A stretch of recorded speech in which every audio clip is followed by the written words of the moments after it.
नमस्कार YouTube family मित्रांनो आणि मैत्रिणींनो, आपल्या या यूट्यूब चॅनलमध्ये तुम्हा सर्वांचं अगदी मनपूर्वक स्वागत आहे. ही स्टोरी काही दिवसातच निरोप घेत आहे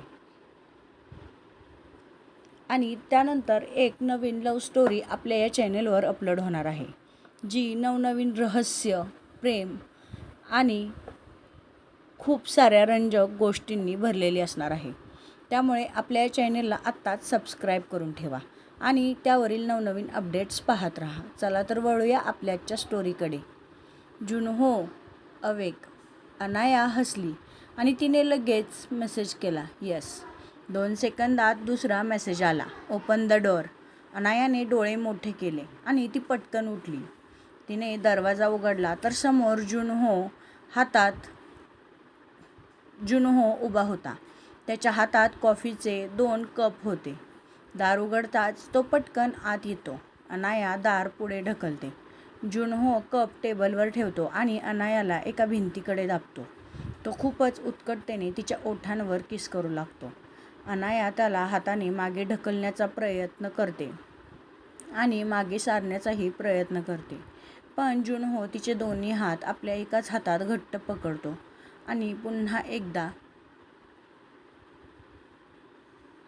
तिच्या गुलाबी ओठांवर ओठ टेकवून किस करू लागतो. साधारण 10 मिनिटांनी अनायाला श्वास घ्यायला त्रास होऊ लागतो.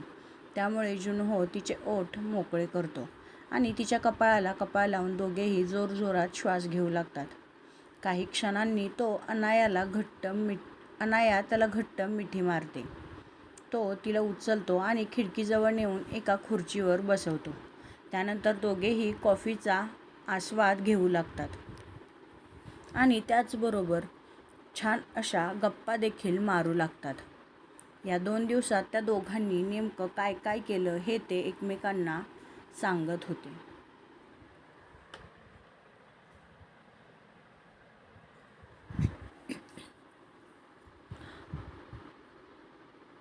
बाहेर शांत रात्र आणि आत कॉफी, त्याबरोबरच गप्पा चालू होत्या. भारत, कोरिया, पहिली भेट, पहिलं भांडण, पहिली डेट या सगळ्या आठवणींवर चर्चा रंगली होती. तुला माहीत आहे का, जुनहो म्हणाला. काय? अनायाने विचारलं. तू माझ्या आयुष्यातील सर्वात अनपेक्षित गोष्ट आहेस, जुनहो म्हणाला. अनाया लगेचच हसत म्हणाली, आणि तू माझ्या आयुष्यातील सर्वात हट्टी माणूस आहे. मी हट्टी नाही, तो म्हणाला. खूप आहेस, ती उत्तरली आणि दोघेही हसू लागले. इतक्यात अनायाने एक उशी उचलली आणि त्याच्यावर फेकली. हे, जुनहोने देखील एक उशी उचलली आणि क्षणातच त्या दोघांची उशांची मजेशीर लढाई सुरू झाली. दोघांचं हसणं संपूर्ण खोलीभर घुमत होतं. सविताजींना अचानक जाग आली आणि त्यांच्या कानावर तो आवाज पडला. त्या घाबरून म्हणाल्या, एवढ्या रात्री अनायाच्या खोलीत कोण आहे? त्यांनी माधवजींना उठवलं आणि म्हणाल्या, अनायाच्या रूममधून आवाज येतोय. दोघेही सावधपणे तिच्या रूमच्या दरवाजाजवळ आले. आतून हसण्याचा आवाज येत होता. माधवांनी हळूच दरवाजा उघडला आणि समोरचं दृश्य पाहून दोघेही थबकले. जुनहोने अनायाला स्वतःच्या मांडीवर बसवलं होतं आणि तो तिच्या केसांना सरळ करत होता. आजूबाजूला उशा पडलेल्या होत्या आणि ते दोघे मात्र एकमेकांच्यात हरवून गेले होते. इतक्यात माधव यांनी घसा खाकरला. त्यामुळे ते दोघेही भानावर आले. आई, बाबा. अनाया पटकन उठली. जुनहो देखील उभा राहिला. तो जणू जागच्या जागी गोठला होता. खोलीत काही सेकंद शांतता पसरली होती. मग सविता हाताची घडी घालून म्हणाल्या, हे सगळं काय चाललंय अनाया? अनाया पूर्णपणे लाल झाली होती. आई, ते मी तुला कसं असं? माधव हसू दाबत म्हणाले. आणि हे काय, रात्री 12 वाजता कॉफी घेऊन तुम्ही दोघं गप्पा मारत होता का? आणि असा कोणता बॉस करतो? जुनहोला आयुष्यात पहिल्यांदाच कोणत्या मीटिंगपेक्षाही जास्त टेन्शन आलं होतं आणि अनायाला तर असं वाटत होतं की देवा, आत्ताच जमीन फाटू दे आणि मी त्यात गायब होऊ दे. पुढच्या दिवशी सकाळी अनायाची झोप खूप उशिरा उघडली. रात्रीचा प्रसंग आठवताच तिने स्वतःचा चेहरा उशीत लपवला. अरे देवा, आता मी काय करू? खाली डायनिंग टेबलवर माधव, सविता आणि जुनहो नाश्त्यासाठी बसले होते. जुनहो थोडा अस्वस्थ दिसत होता. बोर्ड मीटिंगमध्ये हजारो कोटींचा निर्णय घेणारा CEO आज एका नाश्त्याच्या टेबलवर मात्र चांगलाच घाबरला होता. तेवढ्यात अनाया खाली आली. गुड मॉर्निंग, ती म्हणाली. खरंच मॉर्निंग गुड आहे का? माधवांनी विचारलं. बाबा, अनाया लगेच समजली. सविता त्यांचं हसू दाबत म्हणाल्या. काल रात्री झोप चांगली लागली ना?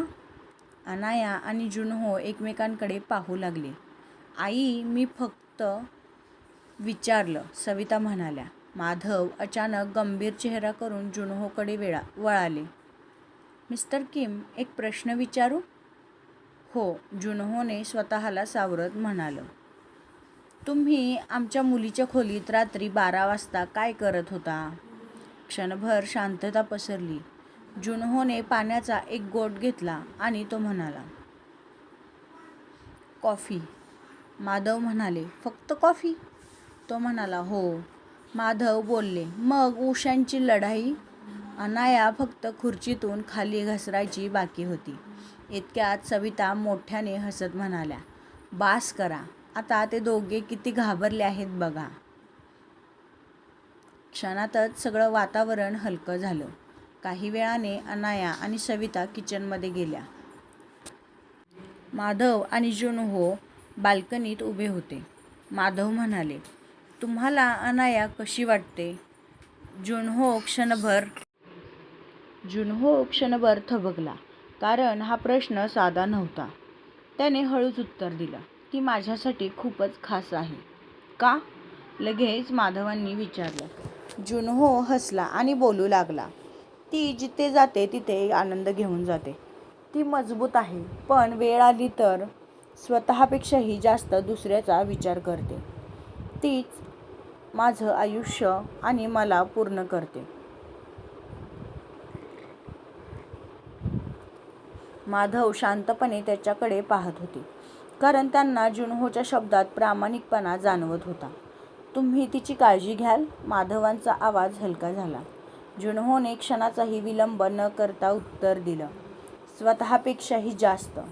बाल्कनीच्या दारामागे उभी असलेली अनाया हे सर्व ऐकत होती. तिच्या डोळ्यात नकळत पाणी आलं. तिला जाणवलं होतं की जुनहो फक्त तिच्यावर प्रेम करत नव्हता, तर तो तिच्यासोबत स्वतःचं आयुष्य अगदी मनापासून जगत होता. पण त्याच वेळी पुण्याबाहेरच्या एका फार्म हाऊसमध्ये ली सांग-वूक भारताचा नकाशा पसरून बसला होता. त्याच्या शेजारी विक्रम उभा होता. ते दोघे आता भारतात आहेत, विक्रम म्हणाला. ली सांग-वूक थंड हसला आणि म्हणाला. छान.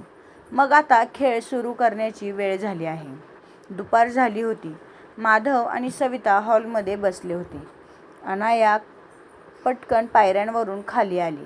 तिने हलका निळा कुर्ता, मोकळे केस आणि चेहऱ्यावर हलकं हसू होतं. माधव तिच्याकडे पाहून म्हणाले. कुठे निघालीस बाळा? अनाया म्हणाली. कुठे नाही, फक्त शहर फिरायला. तेवढ्यात दरवाजाची बेल वाजली. दरवाजा उघडताच समोर जुनहो उभा होता. त्याला पाहताच माधव आणि सविता हसू लागले. हो, जा शहर फिरायला, माधव खोडकरपणे म्हणाले. अनाया आणि जुनहो काही वेळाने दोघे एकमेकांच्या हातात हात घालून पुण्याच्या रस्त्यांवर फिरत होते. जुनहो पहिल्यांदाच भारतात आला होता. तो भारताला इतकं जवळून पहिल्यांदाच अनुभवत होता. हे शहर खूप वेगळं आहे आणि खूप सुंदरही, तो म्हणाला. अनाया हसली आणि म्हणाली. आता तुला खऱ्या पुण्याची ओळख करून देते, चल. ती त्याला एका प्रसिद्ध वडापावच्या दुकानात घेऊन गेली. हे खा, ती म्हणाली. जुनहोने वडापाव हातात घेतला. हे तर बर्गर सारखंच आहे, तो म्हणाला. एकदा खाऊन तर बघ, ती म्हणाली. त्याने एक घास घेतला आणि 2 सेकंदातच अचानक पाणी पाणी म्हणून ओरडू लागला. अनाया त्याची मजा घेत होती. एवढं तिखट, हे अन्न आहे की शस्त्र, तो म्हणाला. त्यानंतर थोड्या वेळाने अनाया त्याला एका पाणीपुरीच्या स्टॉलवर घेऊन गेली. हे पण ट्राय कर, ती म्हणाली. मागच्या वेळीसारखं तिखट नाही ना? जुनहो म्हणाला. अनाया म्हणाली, काही होणार नाही, तू ट्राय तर कर. जुनहोने एक पाणीपुरी खाल्ली आणि लगेचच डोळे मोठे केले.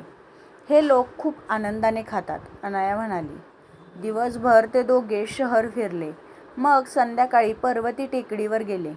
संपूर्ण पुणे त्यांच्यासमोर पसरलं होतं. वारा शांत वाहत होता. अनाया कठड्याजवळ उभी होती. तेवढ्यात जुनहो तिच्या शेजारी येऊन उभा राहिला. थँक यू, तो म्हणाला. कशासाठी? अनायाने विचारलं. मला तुझं जग दाखवल्याबद्दल, जुनहो अगदी शांतपणे म्हणाला. अनाया हसली. तो पुढे म्हणाला, तू मला माझ्याच आयुष्याची ओळख नव्याने करून दिली आहेस. काही क्षण दोघेही फक्त एकमेकांकडे पाहत होते. अचानक जुनहोने तिचा हात हातात घेतला आणि म्हणाला, अनाया, मला असं वाटतं की मी रोजच नव्याने तुझ्या प्रेमात पडतो आहे. अनायाच्या चेहऱ्यावर लाजरं हसू उमटतं. ती काही बोलणार इतक्यात दूरवर एका कारमध्ये बसलेली व्यक्ती दुर्बिणीने त्यांच्याकडे पाहत होती. तो होता ली सांग-वूक.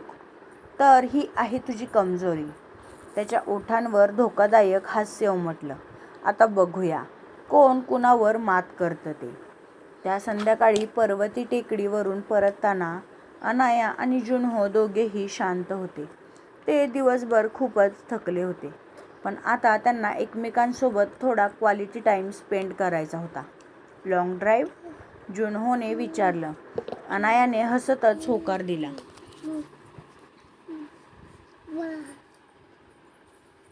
पुण्याच्या शांत रस्त्यांवरून गाडी वेगाने धावत होती. कारमध्ये मंद संगीत सुरू होतं आणि खिडकीतून थंडगार वारा येत होता. अनायाने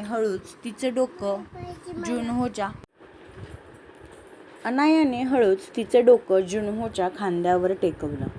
तो काही क्षण तिच्याकडे पाहत राहिला. थकलीस का? त्याने विचारलं. नाही, ती उत्तरली. मग? जुनहो म्हणाला. असंच बरं वाटतंय, अनाया म्हणाली. नकळत जुनहोच्या चेहऱ्यावर हसू उमटलं. दुसरीकडे जोशी निवासमध्ये माधव आणि सविता बाल्कनीत बसले होते. माधव म्हणाले, तुला काही जाणवतंय का सविता? सविता हसत विचारतात. काय? आपली मुलगी प्रेमात पडली आहे, माधव म्हणाले आणि हसले. मलाही तसंच वाटतं. आणि तो मुलगा जुनहो खूपच चांगला आहे, सविता म्हणाल्या. हो, माधवांच्या चेहऱ्यावर समाधान होतं, कारण मी त्याच्या डोळ्यात तिच्यासाठी आदर पाहिला होता आणि हेच मला खूप आवडलं, माधव म्हणाले. सविता हसल्या. म्हणजे तुम्हाला तो आवडला? त्यांनी विचारलं. माधव उत्तरले. खूप. पण त्याच वेळी एक अनोळखी व्यक्ती जोशी निवासकडे पाहत उभा होता. त्याने कोणाला तरी फोन केला. दुसऱ्या बाजूने फोन उचलला गेला. तो बोलू लागला. सर, मी जोशी निवास आणि अनाया जोशीकडे लक्ष ठेवायला सुरुवात केली आहे. दुसऱ्या बाजूला ली सांग-वूक बसला होता. छान. मला त्यांच्या प्रत्येक हालचालीची माहिती हवी आहे, तो म्हणाला. येस सर, तो व्यक्ती उत्तरला आणि त्याने फोन कट केला. रात्री अनाया आणि जुनहो घरी परतले. सविता दारातच उभ्या होत्या. मजा आली? त्या म्हणाल्या. अनाया लगेचच समजून गेली. आई, तू समजते तसं काही नाही, ती म्हणाली. सविताजी हसू लागल्या. तेवढ्यात जुनहोने एक पिशवी त्यांच्यासमोर धरली. हे तुमच्यासाठी, तो म्हणाला. माझ्यासाठी? सविता आश्चर्याने म्हणाल्या. त्यांनी पिशवी उघडली. आत एक सुंदर असा कोरियन टी सेट होता. तुम्हाला आवडेल असं वाटलं म्हणून आणला, जुनहो म्हणाला. सविता यांच्या डोळ्यात आनंद चमकला. दूर उभे असलेले माधव हे सर्व पाहत होतं. आता त्यांना एक गोष्ट स्पष्ट जाणवली होती. अनाया आणि तिची माणसे जुनहोसाठी खूपच खास होती. पण अजूनही अनायाने त्या दोघांचं नातं सांगितलं नव्हतं. घराच्या बाहेर तोच अनोळखी व्यक्ती उभा होता. त्याने मोबाईलमध्ये अनायाचा फोटो काढला आणि ली सांग-वूककडे पाठवला. त्याने तो फोटो पाहिला आणि त्याच्या ओठांवर एक धोकादायक स्मित उमटलं.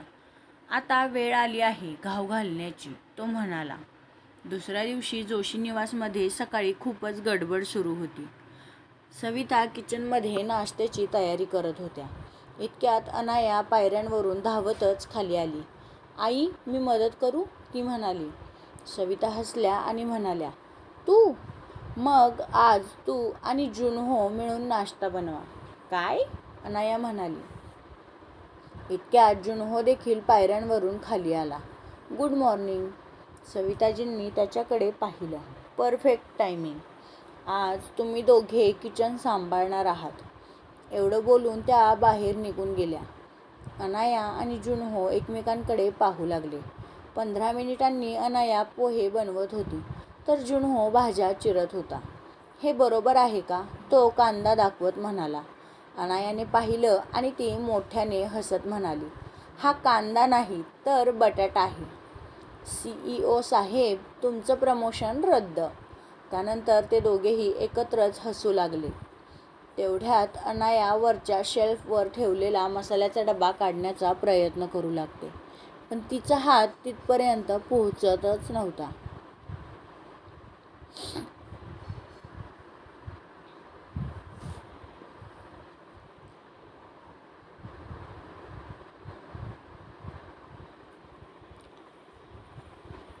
अचानक जुनहो तिच्या मागे येतो आणि तो अगदी सहजपणे तो डबा काढून तिच्या हातात देतो.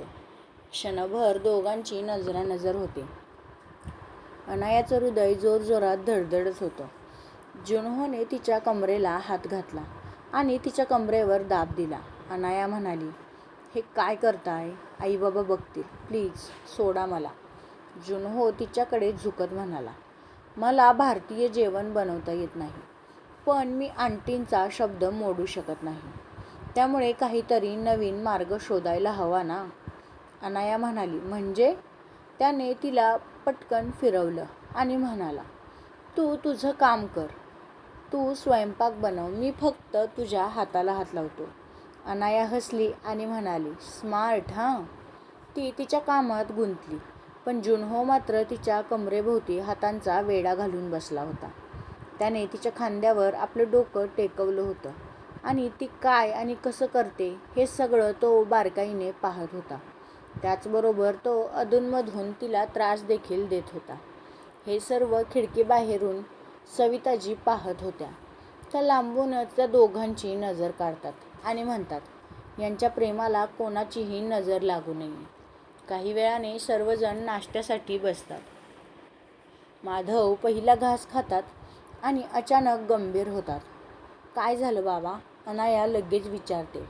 माधव शांत राहतात आणि मग हसत म्हणतात, छान, खूप छान झालेत पोहे. सगळेजण हसू लागतात. अनाया तिच्या ऑफिसला निघून जाते.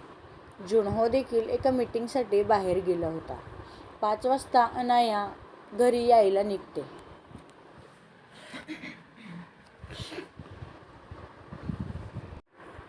पण तिला खूपच विचित्र वाटत होतं. जणू कोणीतरी तिच्याकडेच पाहत आहे. ती पटकन मागे वळते, पण तिथे कोणीही नव्हतं. मीच जास्त विचार करते बहुतेक, जाऊ दे, ती स्वतःशीच म्हणते आणि पुन्हा चालू लागते. काही अंतरावर एक पांढरी कार हळूहळू तिच्या मागे येत होती. आतमध्ये बसलेला माणूस फोनवर बोलत होता. सर, टार्गेटवर लक्ष आहे, तो म्हणाला. दुसऱ्या बाजूने ली सांग-वूक हसला. छान, पण घाई करू नका. पहिल्यांदा तिचा विश्वास तोडा आणि मग तिचं आयुष्य, तो म्हणाला. त्या रात्री अनाया बाल्कनीत उभी होती. ती तिच्या विचारांमध्ये गुंतली होती. जुनहो आल्यापासून एका ऑनलाईन मीटिंगमध्ये व्यस्त होता. त्यामुळे ती मीटिंग संपताच तो पटकन अनायाकडे जातो. तिला असं हरवलेलं पाहून तो विचारतो, एव्हरीथिंग ओके? अनाया लगेच भानावर येते. ती म्हणते, माहीत नाही का, पण मला असं वाटत होतं की आज कोणीतरी माझा पाठलाग करत होतं. तिच्या शब्दांनी जुनहोच्या चेहऱ्यावरचे भाव बदलले. तो गंभीर झाला, कारण त्याला खात्री होती की अनायाची भावना चुकीची नव्हती. तो खूप वेळ विचार करतो आणि मग म्हणतो, अनाया? ती उत्तरते, तो म्हणतो, आत्तापासून तू कुठेही एकटी जाणार नाहीस. अनाया हसत म्हणाली, मी काही लहान मुलगी नाही. तर मित्रांनो, आपला आजचा भाग इथेच संपत आहे. यापुढील भाग खूपच इंटरेस्टिंग असणार आहे, त्यामुळे नक्की पहा. त्याबरोबरच आपल्या चॅनलवर नवीन असाल तर या चॅनलला लाईक, शेअर आणि सबस्क्राईब करायला विसरू नका. चला तर मग भेटूया पुढच्या भागात. तोपर्यंत बाय बाय.